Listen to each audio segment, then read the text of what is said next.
So it's like you don't have to pretend, but like, no one else is here. Hi, everyone. My name is Freddy Lopez, and welcome to the 23rd Annual Fall for the Food Festival. These free online events run the last 2 weeks of October and can be rewatched anytime on Crowdcast and our YouTube channel. To follow us on our Crowdcast, click the Fall for the Food icon above this window, and then click follow or subscribe on YouTube. The link will be in the chat. Now, saying that, it is my pleasure and honor to be in conversation today with our author for today, Karla Cornejo Villavicencio. Writer Karla Cornejo Villavicencio was on DACA when she decided to write about being undocumented for the first time using her own name. It was right after the election of 2016, the day she realized the story she tried to steer clear of was the only one she wanted to tell. So she wrote her immigration lawyer's phone number on her hand in Sharpie and embarked on a trip across the country to tell the stories of her fellow undocumented immigrants and to find the hidden key to her own. Looking beyond the flashpoints of the border or the activism of quote unquote the dreamers, Cornejo Villavicencio explores the lives of undocumented and the mysteries of the undocumented and the mysteries of her own life. She finds the singular effervescent characters across the nation often reduced in the media to political pawns or nameless laborers. The stories she tells are not differential or naively inspirational, but shows the love, the magic, heartbreak, insanity, and vulgarity that infuse the day-to-day lives of her subjects. Karla sensitizes reporting and powerful personal narratives to bring to light remarkable stories of resilience, madness, and death. Through these stories, we come to understand what it truly means to be a stray, an expendable, a hero, and most importantly, an American. Please help me welcome Karla Cornejo Villavicencio. Welcome, Karla. Would you like to introduce yourself? No, thank you. That was a really nice introduction. You did a great job. Thank you. So we can just start with the beginning. You mentioned in your book that you did not want to talk about, quote unquote, the high achieving immigrants. Can you tell us a little bit more of why you thought this was important when highlighting and centering immigrant voices? Yeah, make sure. Okay. I felt like, one of the reasons was kind of like an artistic reason, a creative reason, which was that I felt like it would have been pretty boring to do that. I think just writing about dreamers, which is, what I was not wanting to write about, was kind of like writing a book version of like a Forbes 30 under 30 list, which I didn't see like a creative point of. And that was my dog showing his displeasure at me making noise while he's sleeping. And I thought that there would be like more of an interesting pursuit for me to do something that hadn't been done or hadn't been done in a way that I liked, which was to write, portraits of people that aren't often done. And so that is why I focused on, day laborers, which, when they are written about, are usually written about in really lazy ways or in really negative ways, in ways that I consider to be character assassination, right? So in some ways it was creative, and in the other ways it was to show that, that there are more of us, and that, usually when there is a outcry, about the treatment of migrants in this country, it is usually about people who are, thought to be innocent, and innocence is constructed in the West and in this country specifically as children, right? So it's young people, and not even dreamers, because we know that there are dreamers in their 30s and 40s, but as children. Yeah, that is so important. And as we continue to talk to our audience members, please feel free to drop a question in the chat. So at the end, in the last 20 minutes or so, we'll be opening up the questions to the audience. So make sure to put them in the chat so Karla can answer them. You mentioned this part about innocence and how innocence is constructed as a political tool. Would you mind expanding on that a little bit more? Yeah, I mean, I mean, in the case of this book, it is, people have like this, readers have an interest in knowing, for example, why migrants have come to this country, right? And, their reasons for coming, even though we all kind of know why people come here, right? It's the economic factors. It's like there are better opportunities here. Like it's just always kind of like the same spectrum of factors, and if it's like a really crazy reason, then it's a really crazy reason that gets your attention because it's outside of the spectrum. So, but I found that like usually when I was reading anything that had to do with immigrants, there was like the requisite explanation that had to do with, why they came here. And it was usually presented to me as a reader as something that I could judge as whether or not it was worthy enough for them to come here, whether or not it was sad enough or graphically rendered enough or tragic enough, whether like the gang violence was bad enough and markedly different from American gang violence, whether, the rape was gruesome enough, and, whether it was like, was it normal rape or was it child rape, right? Was it normal murder of like a normal brown man, or was it a child killed? Or was it like at the hands of the state? There were different gradients of what made terrible things worse. And, the idea of like Americans feeling much more kindly towards refugees. While I was writing the book, I participated in this really moving like run for refugees here in New Haven. And, refugees, if they fall out of status, become undocumented. But, the refugee is a migrant who has a legal status. And so you can just pretend to feel really warmly about them because you can think that they didn't break the law. But, they become, refugees from places that you may not like, grow up to look like the brown men that you also don't like. So, the construction of innocence is really important in how people think about the people who eventually just become their neighbors.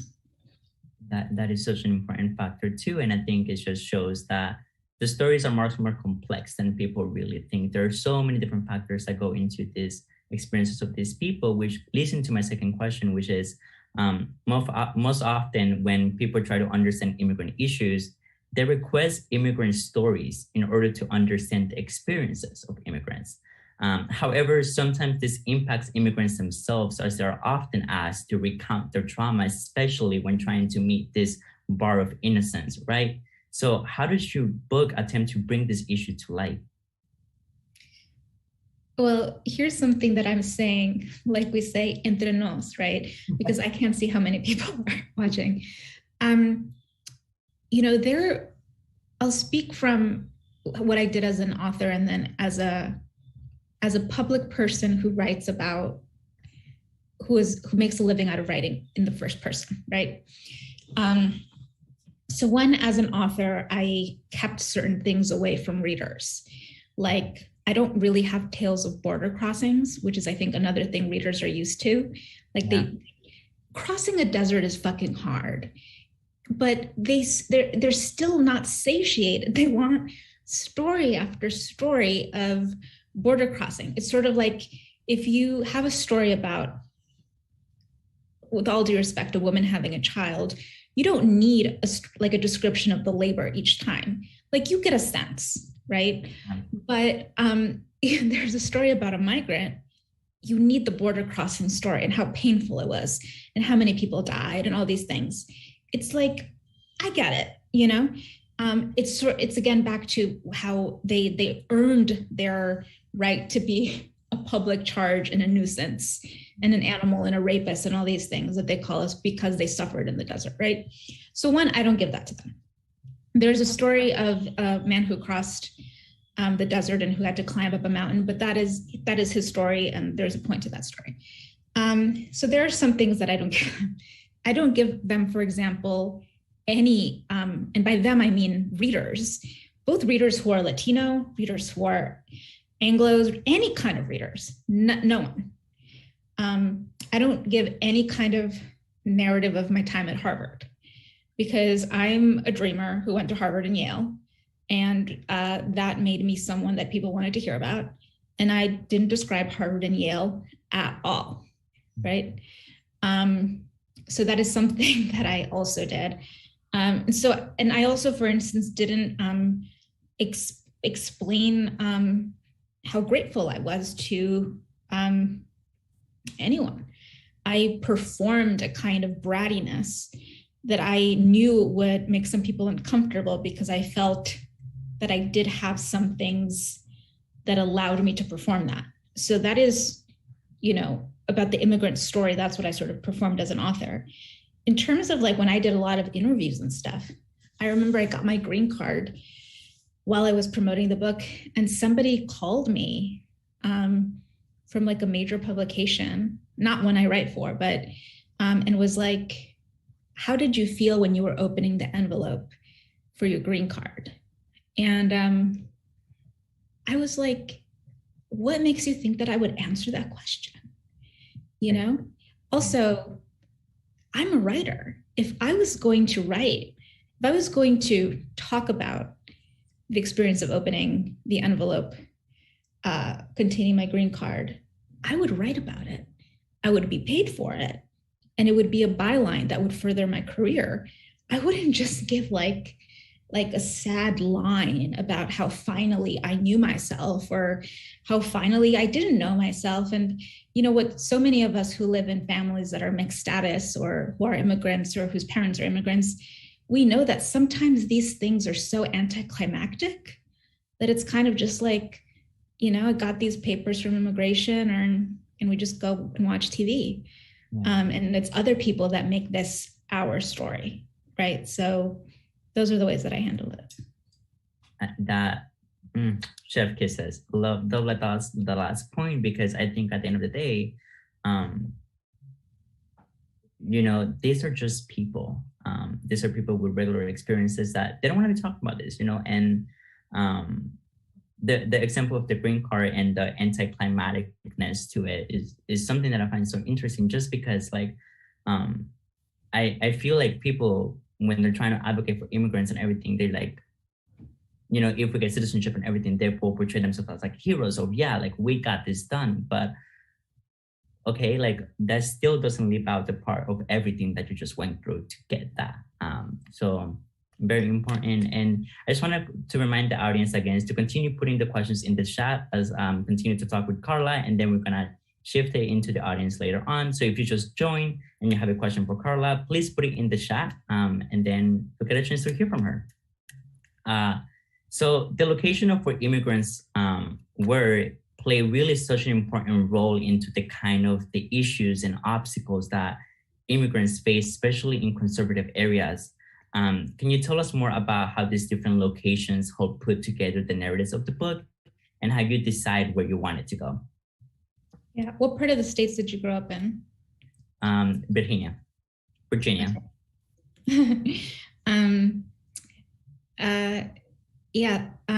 So I was really aware that I grew up in New York, while I was reporting on the book.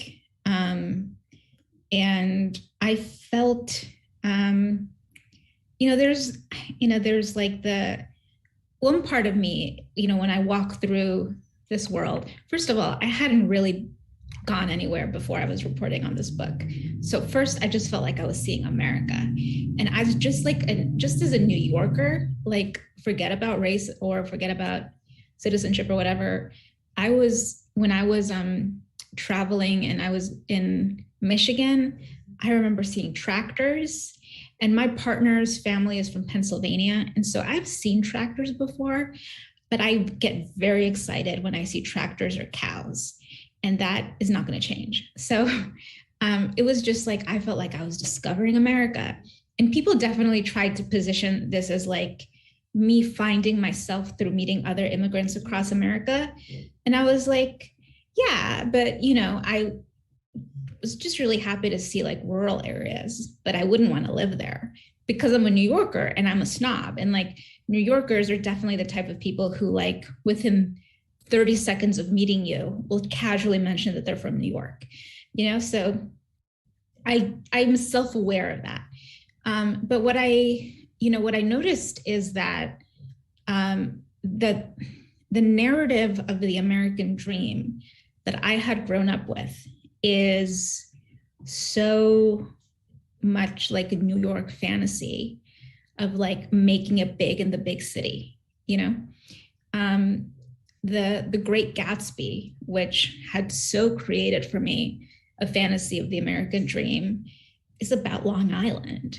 And it's really not taught, or it's really not spoken about as like a story about Long Island and the city and the suburbs.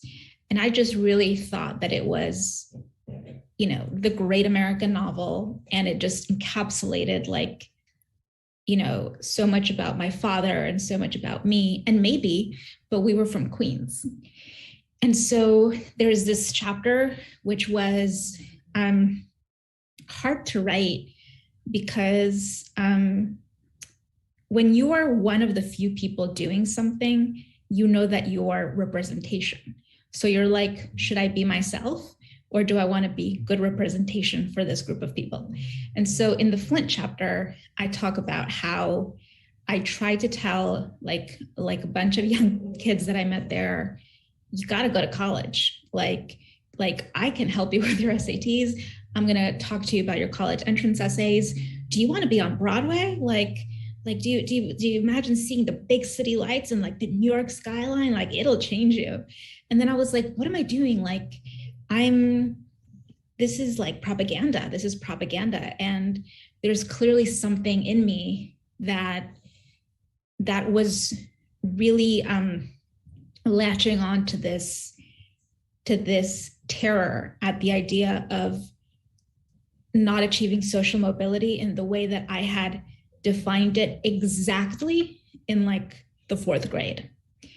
And am I honest about the fact that I'm struggling with that every day as a person?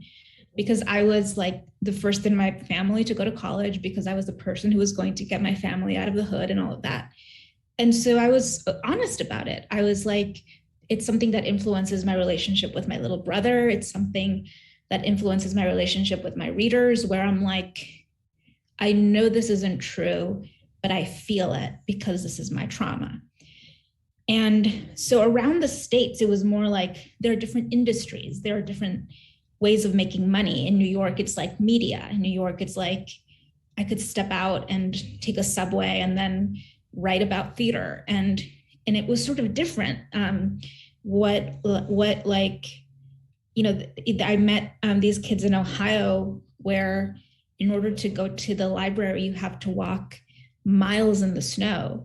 So the idea of like how I could give kids advice and tell them to go pursue their dreams, like I really felt like a shithead because access is different in New York.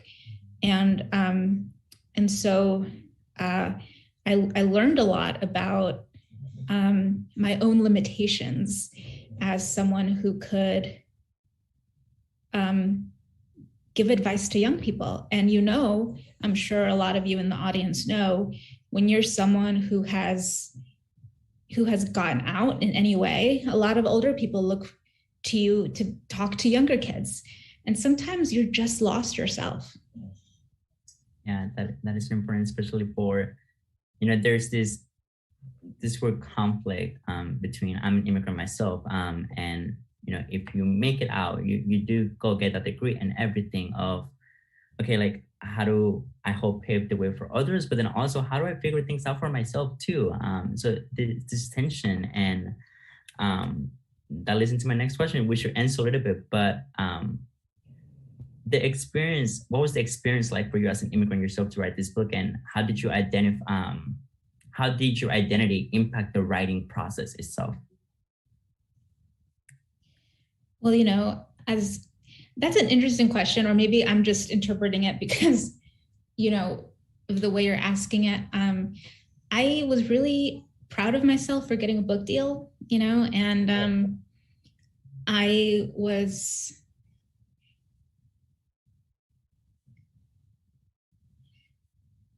think when you're like, you know, when you come from poverty, you are a woman of color, you're queer, you're undocumented, there's an expectation. You get this book deal or you get this opportunity, and you're going to be grateful, and you're not going to fuck it up.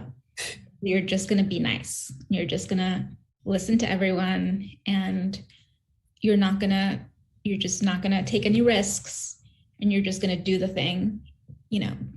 And so that is what sort of was a little complicated for me as an immigrant artist, which is like, and I was a first-time author.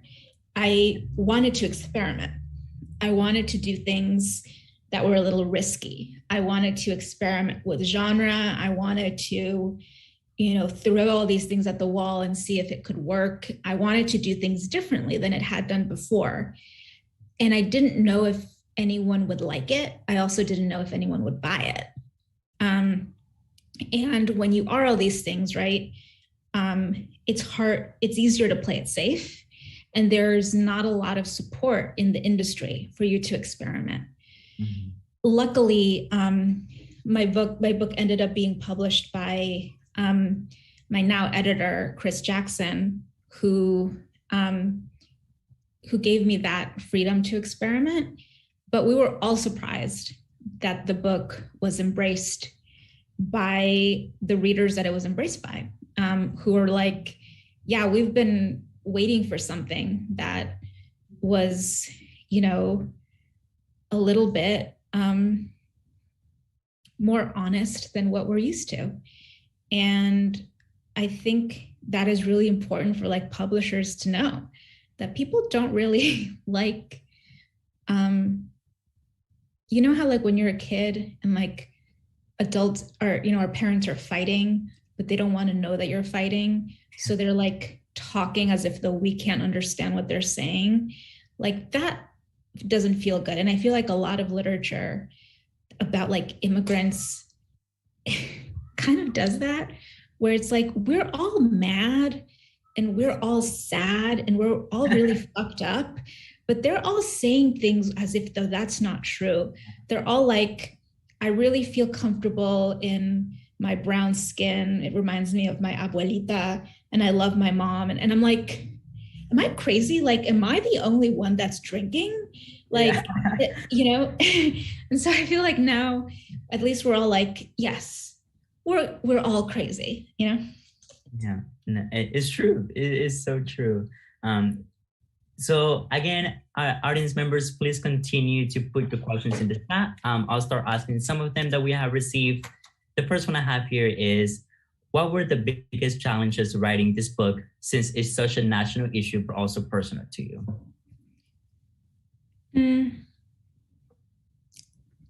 I think, honestly, the hardest thing was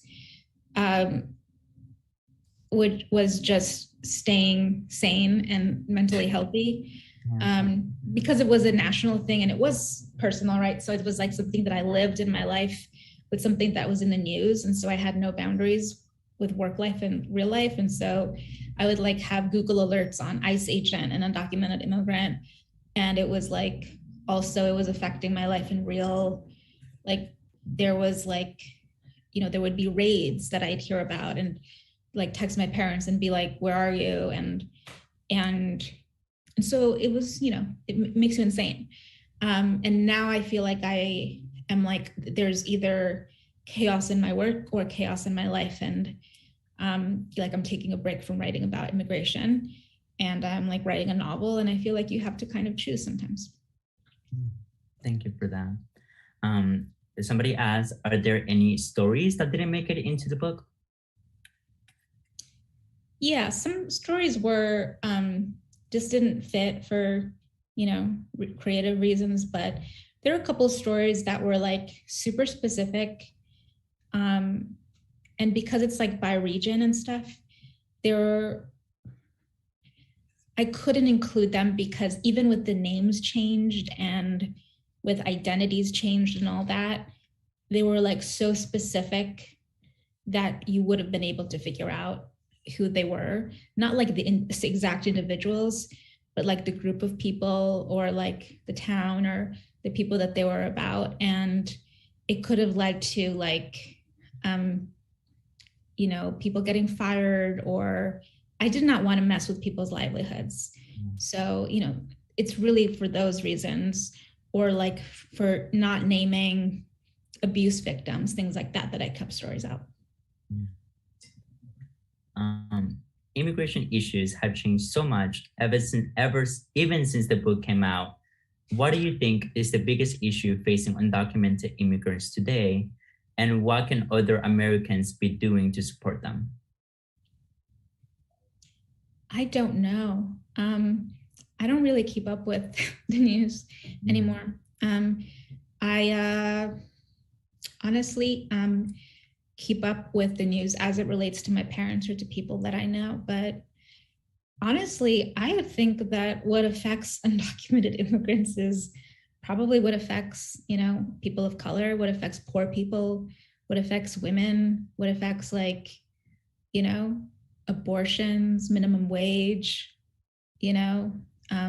childcare, pre-K, undocumented people are people, and they need all the things that people who need things need, right? So I think probably, there's not like undocumented immigrants only need immigration reform. Like we also need continued support for like, like when I was promoting this book, a lot of people would really want me to talk about like the migrant children in the cages. And I was like, it's not just that, it's like, get them out of the cages and they'll eventually end up in public schools and their textbooks will be shitty. And like, they'll face the violence of children of color who grew up in poverty. And it's like less sexy or interesting to do something about that, which is like, it somehow seems more concrete to do something about the children in cages. But, I would say like support local abortion funds for low-income women or something. And I think it's interesting to know also that right now there's this current discourse surrounding, the potential reconciliation process that can include citizenship for all 11 million, but then there's also that discourse of only giving it to quote unquote the dreamers or only TPS recipients. So, I think when we're thinking about how to really hope is really putting into perspective that, first, how do we achieve immigration justice, not just reform, right? So this question of citizenship is definitely important, but what happens afterwards, and how do we really make amends to the immigrant communities? Because those problems that they're facing, their status for many of us has kept us out of, wealth, out of resources, out of opportunities. So how do we amend that? I have a question from the audience as well that says, what writers inspire you and what writers are you reading right now? I am inspired by Eileen Miles and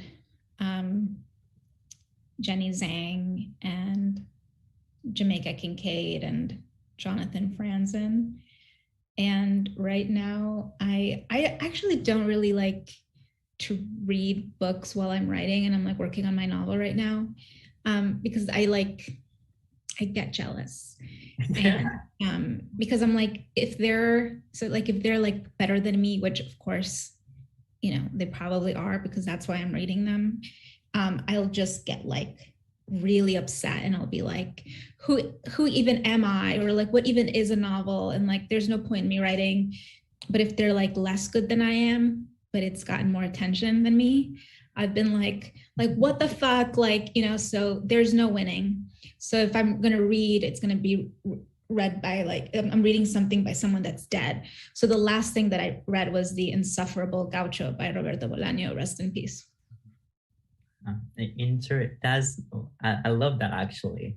Can you give us a sneak peek or any insights into your new novel? No.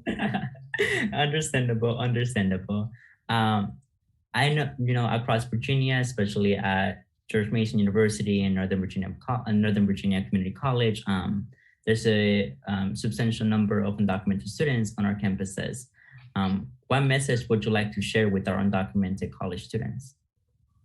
Oh my God.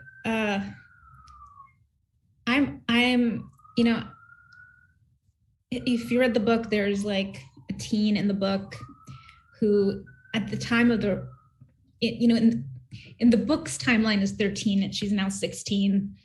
And she always talks about like my life lessons. So if you stick around long enough, like on Instagram or something, I'm always doling out life lessons. It's up to you whether you want them or not. I guess I'd like to talk about imposter syndrome, since that comes up a lot. You know, I get asked a lot about my experience with imposter syndrome, and it came up so often that I started wondering if I should have imposter syndrome. I am confident, and I'm also like severely self-hating. I think like a lot of us are, we toggle between those two extremes. But I've never been in a space, I've never entered a space and doubted whether or not I belonged there. I think a lot of it has to do with the fact that I'm on the spectrum and I don't really understand hierarchy. And when it's explained to me, I don't feel like why it should apply to me. But then I do sort of understand the way it's weaponized, right? So the thing about imposter syndrome, apparently, and the history is a little bit, I'm misremembering some of it, but the term was created, I think, when white women were entering the academy, like were becoming professors, and like a group of white men, maybe psychologists, created some kind of test to measure whether they were going to feel like secure on campus or whether they were going to feel confident or something on campus. But then they asked a lot of like gender specific questions that were going to suggest to them that maybe they were less competent. And when they did that, the women responded, you know, like performed less well. And we now know that like when on standardized exams, for instance, you ask questions that like call attention to your race and stereotypes, you're more likely to do poorly, right? So the thing about imposter syndrome is that it is you responding to signs from your environment that make you feel unwelcome. It's not you going crazy, and it's not you lacking confidence. It's not you not rising up to the occasion.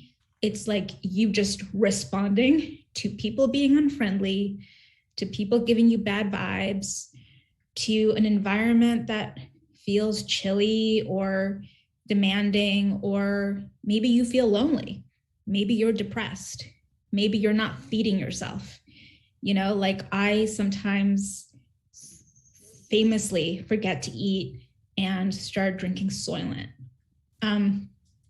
It's like sometimes like we start, like we may enter like a high competitive job and like start sleeping poorly, and all of these things add to this feeling of like I don't belong here, right?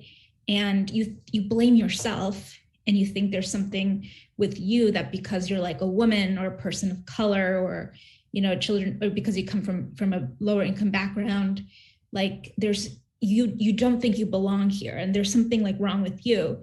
But it's like those environments were not created for people like us. Like we're responding to like we're like a virus in these environments in like the best way possible. Like we're there to fuck things up, right? We're punk. Like you're responding naturally to an environment that was not created for you. So just my advice would be like, if you're like the first in your family, or if you're in environments that were not created for you, don't feel bad that you feel like you don't belong. Like, good. Like, just figure out how to nurture yourself and take care of yourself and figure out how to thrive in those environments. But there's nothing wrong with you. Love that. I think that fits really well into one of the questions that I just got. It's a reminder, feel free to continue asking those questions. I have somebody here that says, do you ever feel like you are unable to write anything other than immigrant narratives? As an immigrant, I've often struggled feeling like I have nothing more to offer to American fiction than my immigration. It seems all that people want to read. Yeah. Yeah, that's something that I fight against a lot. And I think it's going to be an uphill battle in this moment in time, you know.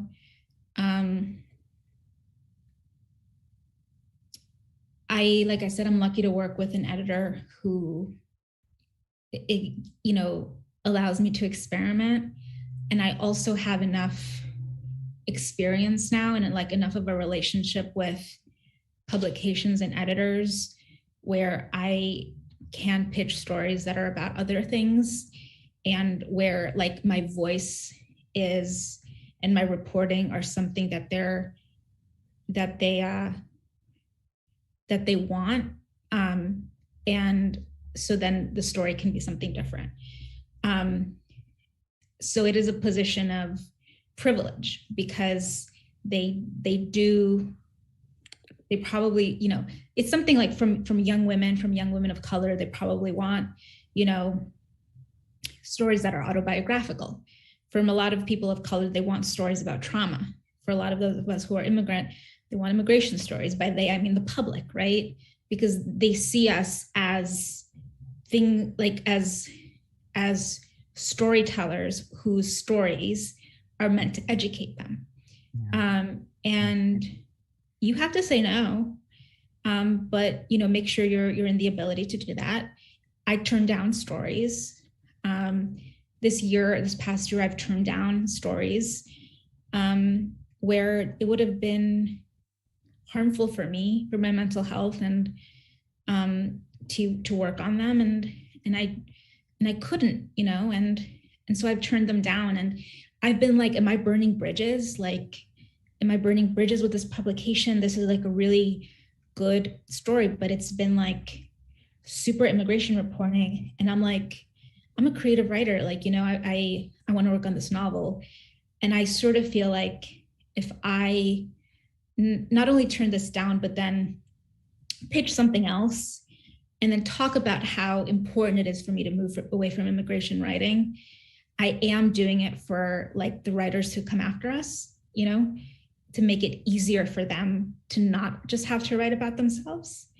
So I feel like this is just such an interesting moment for like canon creation for like immigrant writing, where like there are a lot of us who are trained like MFAs, who are poets, who are doing weird things, and I think a lot of what we're doing is for us and our readers and all of that, but we are going to be seeing like institutional changes and changes about what the public expects from us, like probably in the future. And you're right, it is because of people like you that are paving the way for others.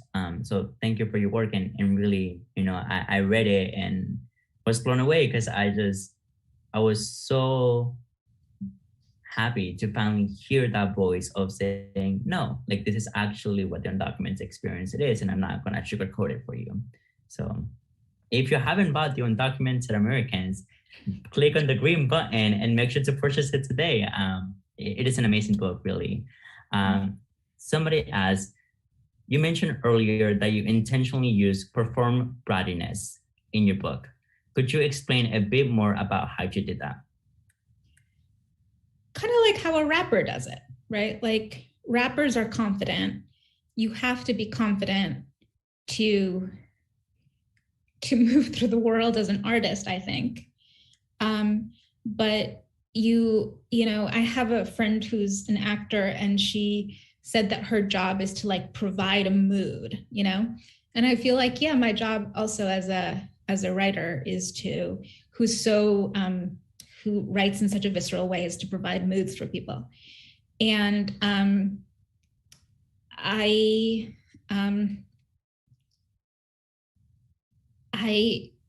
have a part of like what I'm doing, right, is not only am I writing a certain way, but I also know that myself, like my person, my public persona isn't separated from my writing.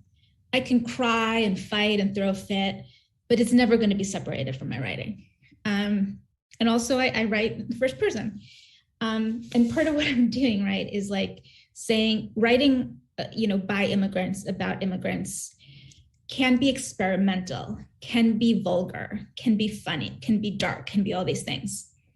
I also try to model, as in terms of my public image, not being a talking head, not going on MSNBC, not wearing blazers, showing up dressed casually, not really fucking around with respectability politics. Because as a woman of color and as a writer, that is imposed on me. And I have to fight it. And that is partly because that's who I am, like I'm not lying, but I also have to make a point of it because, again, it is part of my art and is part of like the performance. And it also, it's part of the art, And so, earlier on, there would be, I did a piece for This American Life where I summarized, the little excerpts of the book. And one of the things, I talk about is how I had to go to Harvard because at the time I couldn't really go to college because it was a different time. And if I wanted to go to college, it had to be a school that could fully fund me. And so I only had to apply to Ivy League schools and schools like that. It was terrifying. And I described that. And then I say, people ask me like, was it like a big deal for you? And I was like, no, going to Harvard was my birthright. So that line, obviously performative, obviously being like, I'm going to say this because it's outrageous. I'm talking about myself like a messiah. It's going to make people mad, but it's going to make some people laugh. I am talking about myself in like a myth-making way, like I'm Juan Gabriel, like I'm Kanye West, but because it's coming from a poor undocumented woman, that has an effect. Sure enough, people were really angry, writing to This American Life saying how I was like an ungrateful undocumented immigrant, all of that. It's a performance of a kind of bravado and swagger that I don't do all the time. Sometimes I write in a really serious way, but there are some things that are performance art because it complements the writing, but because I am already read as a text, I have to perform to complement the message of the writing. Thank you so much for that, Karla. And we are at the end of our conversation today. It is almost 2:45. So just want to thank you so much for joining us and the amazing community this afternoon. If you haven't purchased the Undocumented Americans, please make sure to do so by clicking the green button in the Crowdcast window. Or if you're a Mason student, you can visit masonreads.gmu.edu to get a copy of the book. Thank you so much, Karla, especially for being so honest and so open with us today. Thank you, Freddie.